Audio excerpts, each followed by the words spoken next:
This one, Your Honor. Let the witness answer. Ikaw ang bank manager, dapat alam niyo po, di ba? This did not leak out to them. Ito nga, Xerox, di ba, pareho Xerox copy to. Yung pinakita ko nga sa inyo. Yan, yung hawak niyong nakamark na exhibit. Can you check please if it's the same? Yes, Your Honor. Oh, pareho. Eh, paano nga nakapag-Xerox copy ang itong mga sinasabi mong ano, kung hindi niyo alam? Can you just present the logbook to be Your brought in? Honor, may refer to my counsel. The question is very simple. Can you explain the fact that according to your testimony so far, only 2 souls can open that cabinet? Is this a steel cabinet, isn't it? Yes, Your Honor. And also you, upon your orders, with the presence of those 2. The question is, was it possible that documents inside that cabinet with that security measure could be copied by anybody? Your Honor, I haven't seen the one that the prosecution has. Is this the Exactly one what you also? have right With in the front of permission you. of Senator Jinggoy, I'll ask you this question. Do you have any signature cards, replica of those signature cards in those steel vault, steel cabinet, in other portions of your bank? Sure. Yes or no? Sorry, Your Honor, please repeat the question.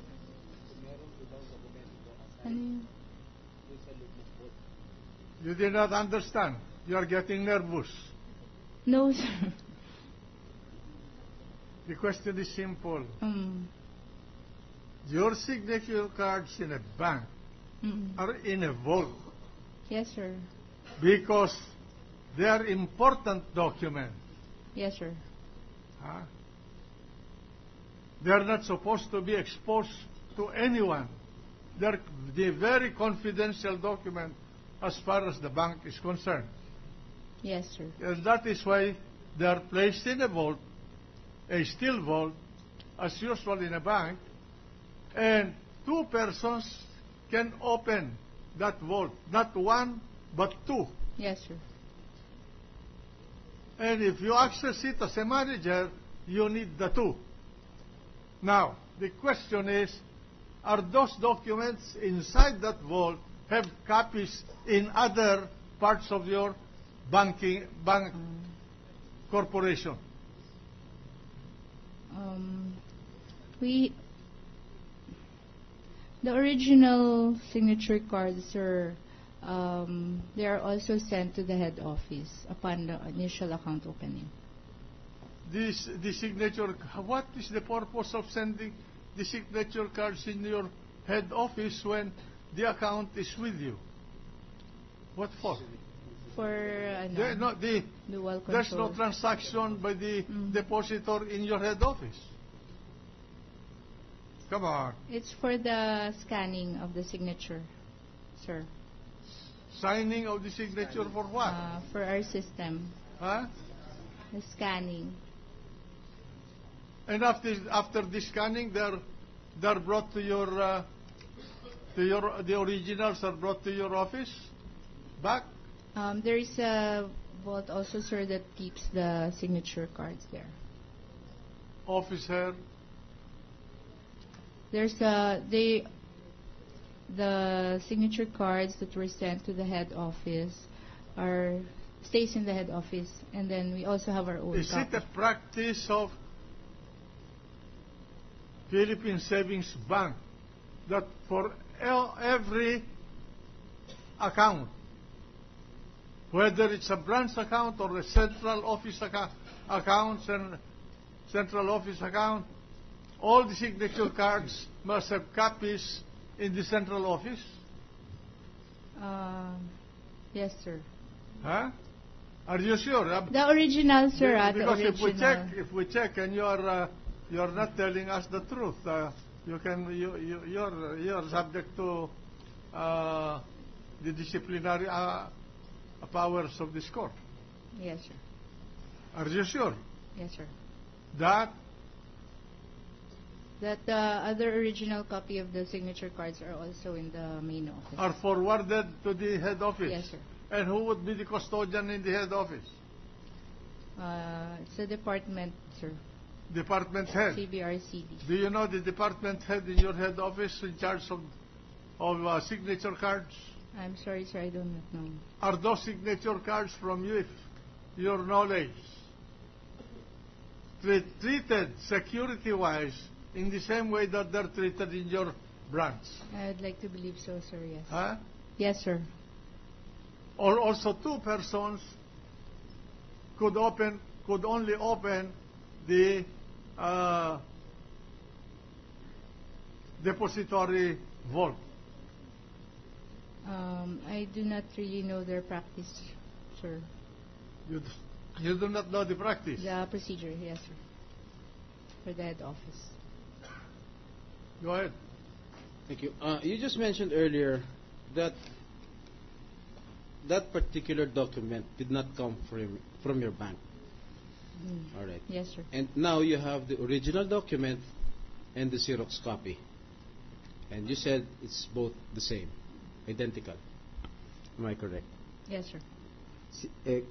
Kung pareho yan, Xerox copy tsaka yung original, kanino ba manggagaling yun? Di ba sa bangko ninyo?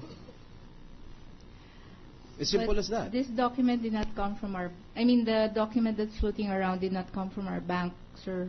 You have the original with you. Why? You have the original with you. Your Honor, please. May I consult, sir? Mr. President. It's a question of procedure in your bank. We're not asking about the deposits. This is very, very important because this violates Republic Act 1405, yung Bank Secrecy Law.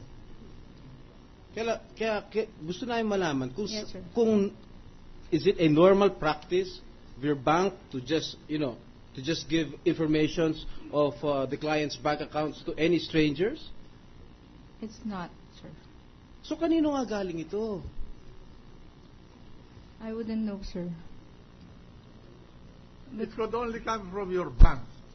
And the source could only be your branch, in this case, in this particular case, or head office. Correct? Correct? Possibly, sir. What do you mean possibly? Sir, may I ask something lang with my counsel? Yes.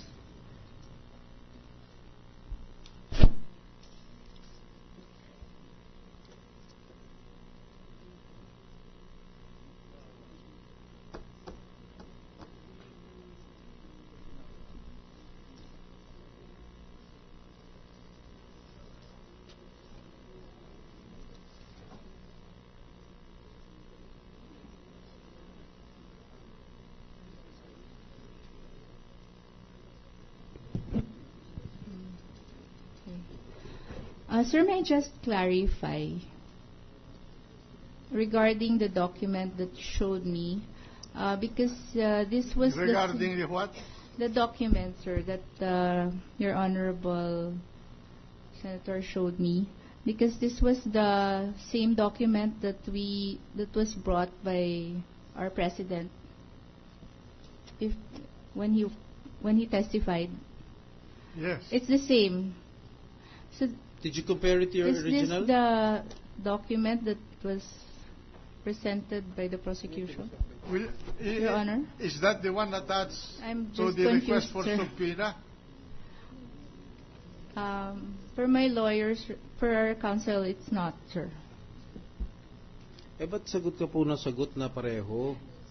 Because, sir, this was what you said, diba? Sinagot mo na nga na pareho, identical eh.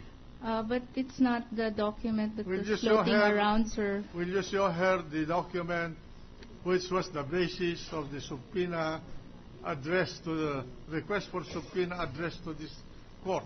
It is with her, Mr. President.